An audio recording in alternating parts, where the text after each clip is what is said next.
Blood is thick, but greed, it drowns even blood. The words cut through the dimly lit dining room like a blade. Evelyn Carter sat at the head of the oak table, her trembling hands resting against a chipped porcelain teacup. Across from her, Lauren, her daughter-in-law, leaned forward with an audacity sharpened by entitlement. Next to her, Ryan, Evelyn's only son, avoided her gaze, his jaw tight with silent complicity. Lauren's voice rang out, crisp, cold. "All we need is just half of your retirement, Evelyn. You don't even use it. We'll take care of the rest." The room froze. The air itself seemed to protest. Evelyn's lips tightened as she carefully set her teacup down. Then, almost whispering but every syllable lined with steel, she replied, "If you want fairness, let's begin with the deed to this house." Lauren's smile faltered. Ryan shifted uneasily. And at that moment, dear listener, the battle lines were drawn. Before we go deeper into this storm of betrayal and resilience, let me remind you, before we dive into today's dramatic story, don't forget to subscribe to Silent Tear Stories and ring the notification bell. Here, you will always find tales of sacrifice, betrayal, and those breathtaking twists of fate. Where are you watching from today? Leave us a comment. Who knows? The next story might echo your very own experience. Evelyn Carter wasn't always the fragile figure her family dismissed. At 68, she carried decades of sacrifice in her bones. A widow since her early 40s, she had raised Ryan alone, stitching their life together from the scraps of factory wages and odd jobs. She never remarried. Her love and loyalty belonged wholly to her son. She'd skipped meals to pay his tuition. She had worked through aching joints and late nights to ensure Ryan never felt the absence of a father. Her home, this old two-story with creaking stairs and wallpaper faded by time, was her fortress, the only legacy she clung to. Ryan knew. At least once upon a time, he knew. But then came Lauren, sharp-tongued, ambitious, never satisfied. From the moment she married into the family, Evelyn felt a subtle shift. The way Lauren inspected the old furniture, how she spoke about modernizing the place, the little sighs at every inconvenience. At first, Evelyn told herself it was just personality, but over time, those sighs turned into sharp comments, and those comments grew into demands. That evening's demand for Evelyn's retirement money wasn't born out of nowhere. For months, Lauren had been circling her like a hawk over prey. "Don't you get lonely in this big house all by yourself?" Lauren would say, almost sweetly. "Ryan and I could help you. You wouldn't need to worry about bills or repairs, or it's not safe for you to manage all those accounts. People your age, they get scammed so easily. Better let us take care of it." Each word landed like a tiny nail in Evelyn's chest. She heard what was unspoken. "You're old.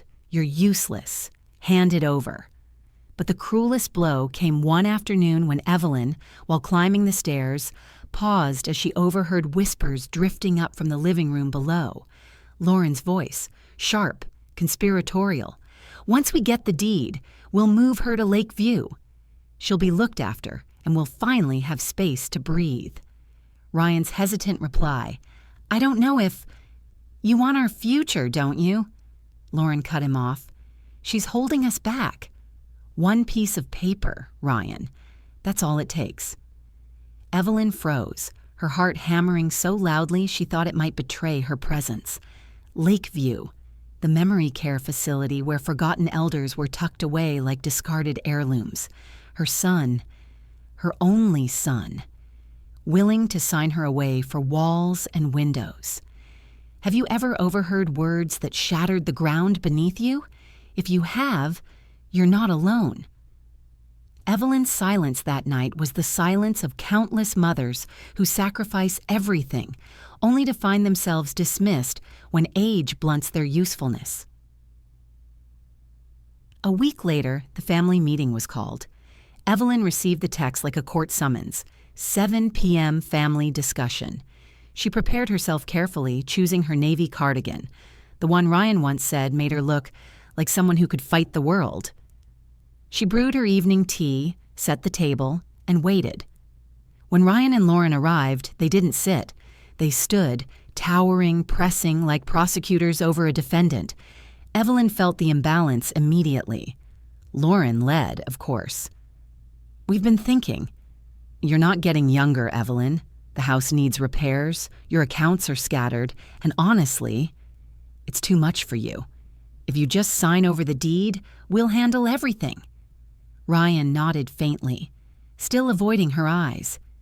Evelyn inhaled slowly, steadying herself. She looked at her son, searching for a trace of the boy she raised, the boy who once pressed daisies into her hand after school and said, "You're the strongest woman I know." But he didn't look back. So she turned to Lauren, her voice calm, almost frighteningly so. "If fairness is what you want, let us begin with the deed. Bring the papers, and let's see who truly owns this house." The air crackled with the unspoken war.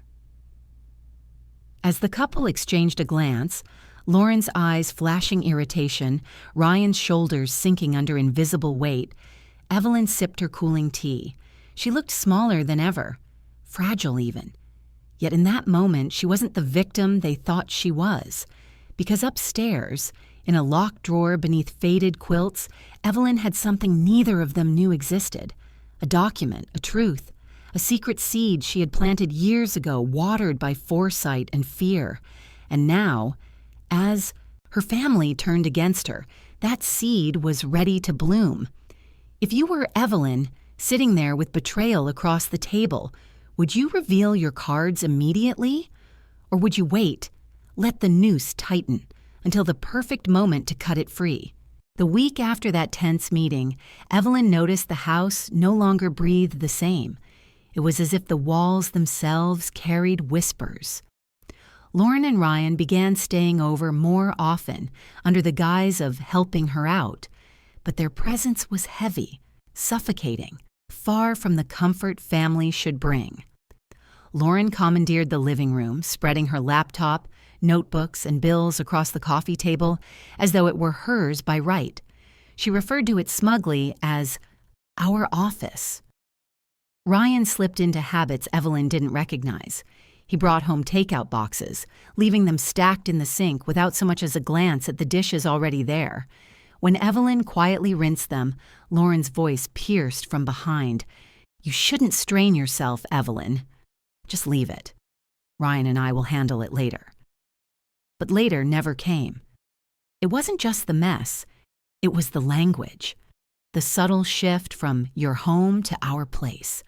The way Ryan spoke about future renovations. The way Lauren tested the waters. "Once the upstairs is cleared, we can finally set up a nursery. You'll love hearing little feet running through here." Little feet. Evelyn almost laughed. Was it a promise or just bait? Bills began arriving in unfamiliar envelopes. One day, Ryan intercepted the mail before Evelyn could reach it. He slipped one thick packet into his jacket, his movements quick, furtive. Evelyn's eyes narrowed, but she said nothing. Silence was her weapon now. A silence sharp enough to slice. Later that night, she searched the usual drawer for her bank statements. One folder was missing.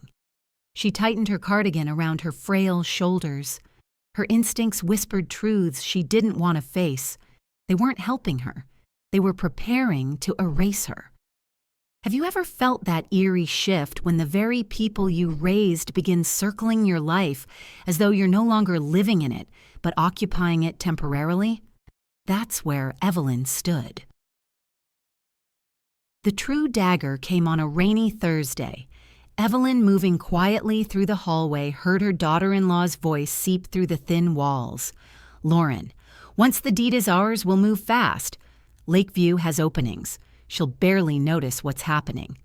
Ryan, hesitant, guilty. "She's still my mom, Lauren." "She sacrificed." "Sacrifice doesn't pay bills, Ryan," Lauren snapped. "Are you ready to raise a family, or do you want to keep babysitting an old woman?" Evelyn leaned against the wall, her knees threatening to give way. Lakeview. Again. The words echoed. They weren't even hiding their plan anymore.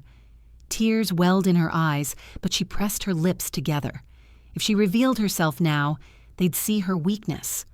No. She would not give them that. Instead, she slipped back to her room, sat on the edge of her bed, and stared at the ticking clock. Each second became a hammer, driving the truth deeper. She was prey in her own home, and yet something stirred inside her. Not despair, but resolve. That night, Evelyn dreamed of her late husband, Michael. He appeared as he did decades ago, strong hands, weary eyes, a man who worked until his back broke. She remembered his voice the day they signed the mortgage. "This house is our shield, Evelyn. Whatever happens, it's ours. Protect it." She had lived by those words, protected the home through layoffs, through sickness, through the endless demands of single motherhood. She had guarded it for Ryan, believing one day he would inherit not just walls, but values. Now, he was about to betray that legacy. When she woke, her pillow was damp, but her spine was straighter. Over breakfast the next morning, Lauren slid an envelope across the table. "It's just some forms, Evelyn. Routine. We'll go through them together." Evelyn didn't open it. She simply pushed it back, her hand steady. "I don't sign anything I don't understand." Lauren's smile tightened, her eyes flashing something darker. "You don't need to understand. That's why we're here." Ryan stayed silent, sipping his coffee as though the cup could shield him. "Viewers, tell me, if you were in Evelyn's seat, would you confront them right then and there? Or would you play along, letting them believe they're winning, all the while preparing your own move?" The tactics escalated. One evening, Evelyn returned from the grocery store to find her locked drawer open, papers scattered. Her breath caught. Someone had been digging through her personal files. Lauren feigned innocence. "Oh, we thought we'd help organize your documents." They were such a mess, Evelyn said nothing. She gathered the papers, her fingers brushing against the one sheet she had hidden. Not in the drawer, but deeper, safer. They hadn't found it. Yet. Every invasion stoked the fire inside her. They thought she was weak, too frail to fight. But Evelyn Carter had spent a lifetime surviving storms they couldn't imagine. This would be no different. The cruelest insult came during Sunday dinner. The three of them sat at the table, roasted chicken cooling on the platter. Evelyn reached for the serving spoon, her hands trembling slightly. Lauren's laugh cut across the clatter of cutlery. "Careful, Evelyn. You might drop it. Sometimes I think you forget how fragile you are. Maybe it's time we take over completely. You're useless now." The words hung in the air like poison. Ryan said nothing. He didn't defend her. He just kept eating. Evelyn's throat tightened. She set the spoon down and excused herself, walking slowly, carefully to her room. Behind closed doors, her chest heaved with silent sobs. But those words, "You're useless now," became the spark, the match that lit her hidden strength. That night, Evelyn unlocked her closet. From beneath a stack of folded quilts, she drew out a slim leather folder. Her fingers trembled, not from weakness, but anticipation. Inside lay documents few remembered existed. Documents Michael had helped prepare decades ago, and tucked behind them. The signature of a lawyer Evelyn still trusted. Janet Miller. Her lips curled into the faintest of smiles. They thought they were closing in, but Evelyn was already 2 steps ahead. The next morning, Evelyn moved through her routine as though nothing had changed.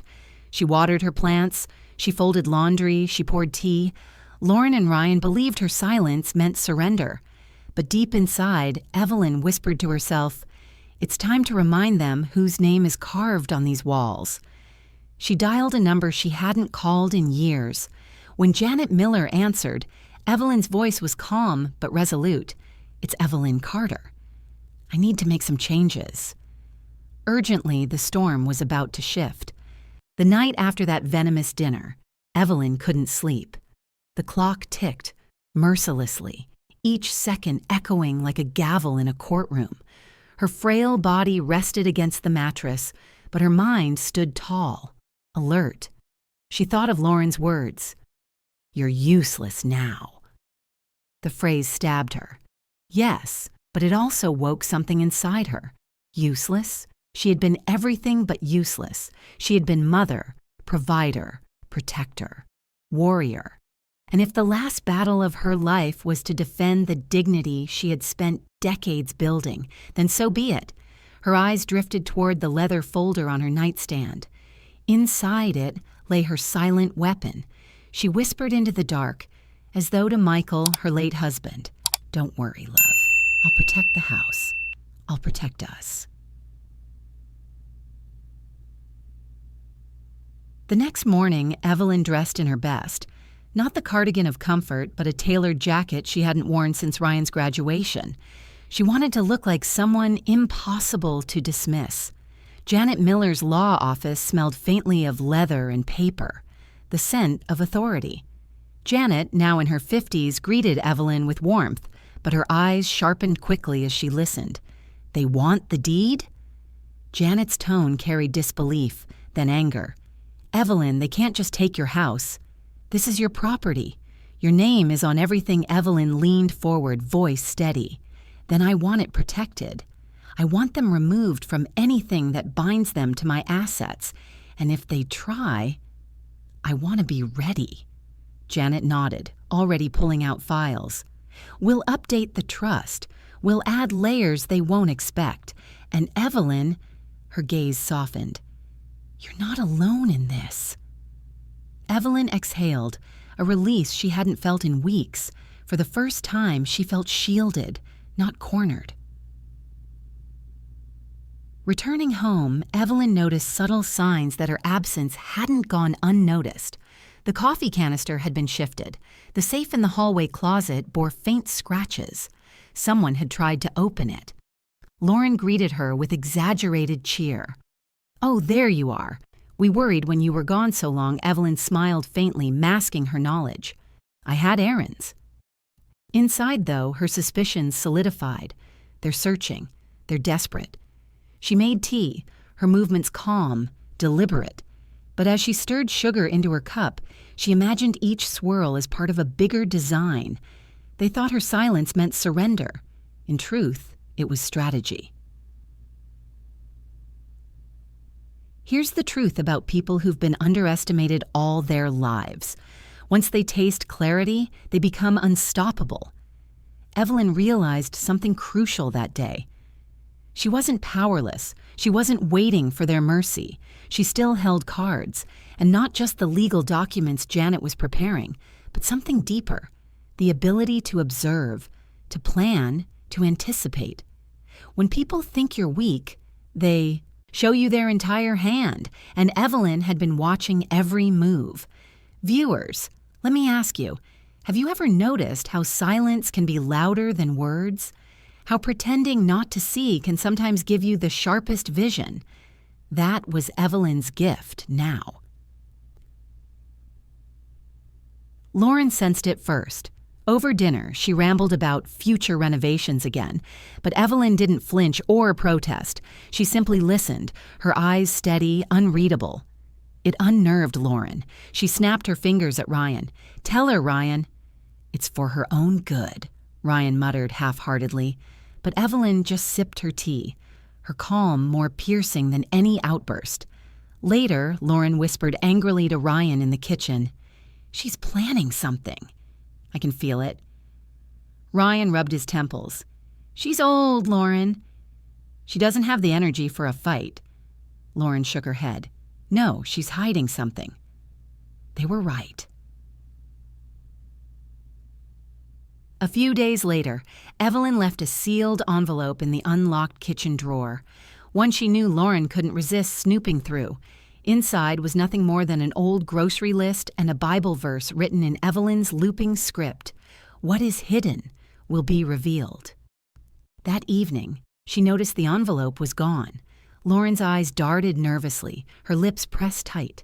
Evelyn didn't mention it, because now the seed of paranoia had been planted.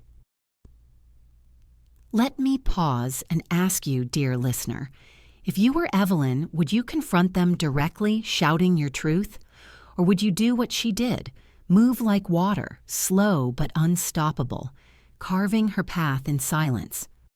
Many of us have been where Evelyn is, dismissed, underestimated, yet quietly stronger than anyone realizes. If you've been told you're useless, you know the fire that burns beneath those words. Janet worked swiftly. Within days, new documents were prepared. The deed and trust now sealed under Evelyn's sole authority, a clause ensuring that if anyone attempted fraud, immediate legal consequences would follow.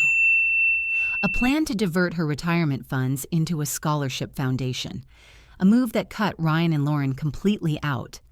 Evelyn's hands didn't shake as she signed. With each stroke of the pen, she reclaimed another piece of herself. "This villa?" she whispered to herself, echoing words she would one day say aloud. "It's mine, and no one takes it from me." Back at home, Evelyn no longer moved like prey. She carried herself with quiet confidence. She didn't argue when Lauren nitpicked. She didn't shrink when Ryan avoided her gaze. She simply smiled faintly as though she knew a secret they didn't. And she did. The house began to feel different. Where once she felt invaded, now she felt like a strategist surveying her battlefield. Every creak of the stair, every misplaced paper, every muttered conversation. They were all pieces of a puzzle she was already solving. One evening, Lauren confronted her directly. "You've been quiet lately." "Too quiet. What are you hiding, Evelyn?" Evelyn looked at her calmly, eyes unflinching. Sometimes silence speaks more than words. "You'll understand soon enough," Lauren blinked, thrown off by the confidence in Evelyn's tone. For the first time, the younger woman felt a flicker of fear, because Evelyn wasn't the frail, passive figure she had painted her to be. She was something else entirely, and very soon, that truth would break the surface. The tension in the Carter household thickened like a storm cloud, heavy and unrelenting.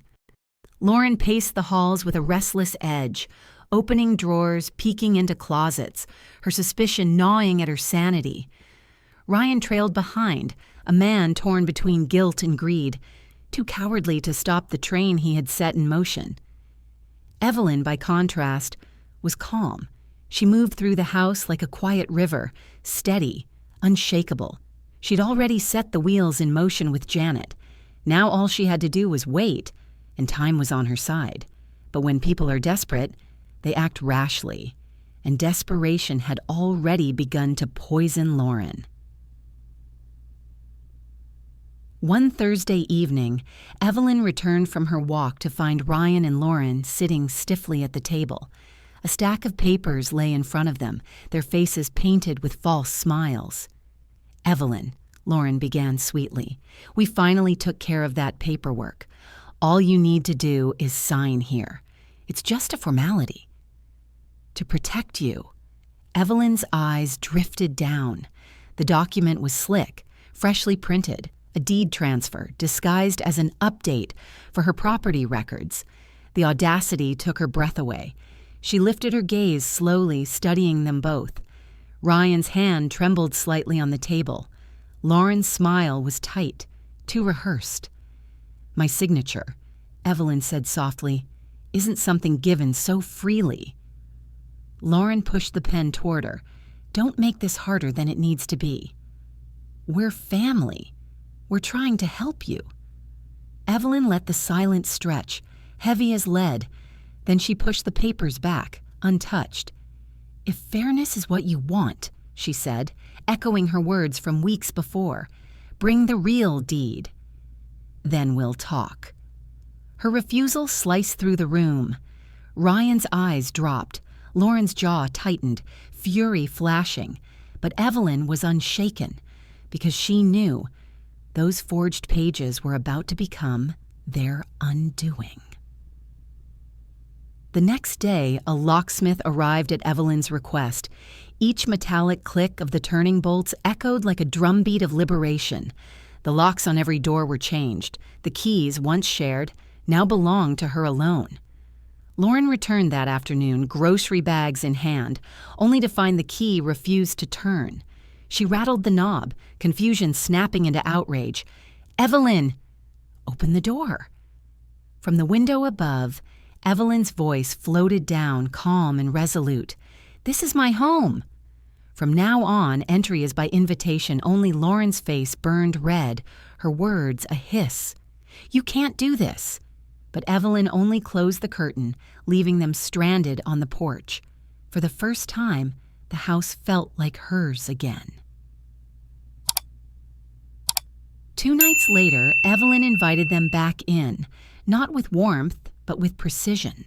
She set the dining table, but instead of plates of food, she placed 2 manila folders neatly before Ryan and Lauren's seats. When they arrived, expecting reconciliation, they froze at the sight. "What's this?" Ryan asked cautiously. "Dinner," Evelyn said, her voice even, "but not the kind you expected." They opened the folders.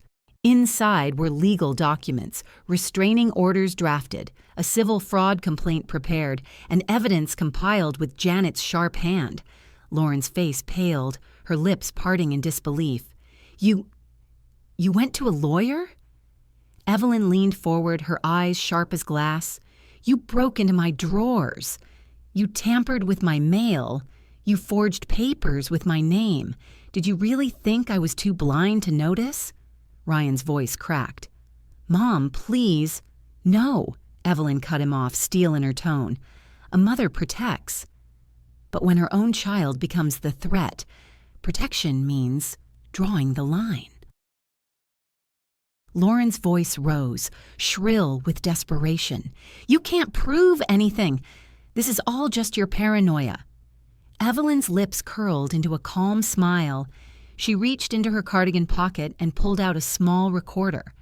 With a single press, the room filled with Lauren's own voice, dripping with cruelty. "Once we get the deed, we'll move her to Lakeview. She'll barely notice what's happening." The sound was undeniable. Ryan's head dropped into his hands. Lauren's eyes widened, horror dawning. Evelyn's words cut like thunder. "You plotted to steal from me. You plotted to discard me like trash. But you forgot. I listen, I remember, and I act." For the first time, Lauren was speechless. Evelyn rose from her chair. Her frail frame seemed to tower in that moment, her voice carrying the weight of a lifetime. "This house, this life, everything here was built on sacrifice. Mine, not yours. You don't own a single brick. You don't own a single breath. And from this day forward, you will not set foot here again without consequence." She slid a final envelope across the table. Inside was the invoice, a meticulous list of 14 months' worth of living expenses Ryan and Lauren had cost her, down to the last utility bill. "If you believe in fairness, as you claim," Evelyn said, her tone cutting, "then settle your debts before you leave." Lauren slammed the folder shut, her face crimson with rage. But Evelyn didn't flinch. "This villa," she declared, her voice echoing through the house. "It's mine. And you are trespassing." The silence that followed was absolute. Ryan muttered something incoherent, his guilt folding him in half. Lauren grabbed his arm, dragging him toward the door, her fury spilling out in curses Evelyn no longer heard. The lock clicked shut behind them. Evelyn stood in the quiet, her heart pounding, her breath shallow. But she was not broken. She was triumphant. For the first time in years, the house belonged to her again, not just by deed, but by spirit. Tell me, dear listener, in Evelyn's place, Would you have found the strength to face your own blood this way, or would fear have silenced you? Many of us know the sting of betrayal, especially when it comes from family, but Evelyn's story reminds us silence does not mean weakness. Sometimes silence is simply preparation for the loudest strike. As Evelyn sat back down at the table, the manila folders still spread before her, she whispered to herself, "It's over." But outside, in the darkened driveway, Lauren's voice hissed to Ryan, "She won't get away with this." Not yet. The war wasn't finished, but Evelyn, stronger than ever, was ready for whatever came next. The house was quiet again, not the tense, suffocating quiet of secrets and whispered betrayals, but a clean quiet. The kind that comes after thunder has split the sky and rain has washed the earth. Evelyn walked slowly through each room, her fingertips brushing the walls. She noticed the silence, and for the first time, it was hers. Not forced upon her, not stolen, but chosen. The new locks gleamed in the sunlight. Every click of the bolt, every sound of the sturdy latch closing was a hymn of safety. For years, she'd feared being alone, but now she realized peace was better than poisoned company. Ryan and Lauren tried, of course. They argued, pleaded, threatened. But Janet's documents were ironclad. The forged deed they attempted to slip under her nose? Now evidence in a civil fraud complaint. The recording? Proof of intent. Restraining orders barred them from approaching the house uninvited. And the scholarship fund Evelyn had established ensured that not a single penny of her savings would line their pockets. It was over. Not with violence, not with revenge soaked in cruelty, but with boundaries, law, and truth. And that was enough. In the weeks that followed, Ryan drifted further from her life. He called once, late at night, his voice heavy with regret. "Mom, I don't know what to say." Evelyn listened in silence, her heart twisting. He was still her son. She could not erase that, but she also could not erase the betrayal. Finally, she said softly, "Respect isn't given by blood, Ryan. It's earned through love and kindness. You chose differently." The line went quiet. Then he hung up. Her tears came later, alone in her room. Because even in justice, there is sorrow. To protect herself, she had to let go of the boy she once raised. Lauren, on the other hand, never apologized. Her bitterness spilled onto social media, vague posts about selfish elders and betrayal within family. But her words rang hollow. Those who knew her saw through them. She had lost the battle she thought she'd win with manipulation, and that defeat, Evelyn realized, was punishment enough. Weeks later, Evelyn redecorated the living room. Fresh curtains, light paint, a new rug. She wasn't just changing the house, she was reclaiming it, stripping away the shadows Lauren had left behind. Neighbors stopped by with casseroles, coffee, and warm hugs. They had seen the tension. Now they saw Evelyn's strength. One morning, she brewed herself a cup of dark coffee and stood by the window. The rising sun painted her face with golden light. She whispered, almost to herself, "I'm still here. This house is still mine." And silence. This time it sings for me. Dear listener, I want you to pause with Evelyn for a moment. Have you ever given everything, your time, your strength, your very soul, only to be treated as though you're nothing? Have you ever been told, like Evelyn was, you're useless now? If you have, you are not alone. This story is for you. For every woman who sacrificed and was dismissed, for every mother who raised children with bare hands, only to face betrayal when age softened her steps. But Evelyn's journey shows something vital. Strength doesn't vanish with time. It evolves. It becomes quieter, sharper, more resilient. Justice doesn't always roar. Sometimes it whispers through paperwork signed in quiet offices, through locks changed one by one, through the courage to say, enough. And while revenge may tempt us, true victory lies in reclaiming dignity, not destroying others. Evelyn didn't burn her family ties with hatred. She drew a line that protected her soul. Her story teaches us. Respect isn't automatic. It isn't owed simply because of blood. It is earned. Boundaries are not cruelty. They are survival. They are love for yourself. Silence is not weakness. Sometimes it is the sharpest weapon of all. That evening, Evelyn sat on her porch, the twilight wrapping her in its gentle glow. Fireflies blinked in the garden. She thought of Michael, of the promises they made, of the boy Ryan once was. Her heart ached, yes, but it also healed, because she had proven to herself and to the world that she was not disposable. She lifted her cup of tea, smiling faintly. "To love, to loss, to strength," she whispered, and the silence around her answered back.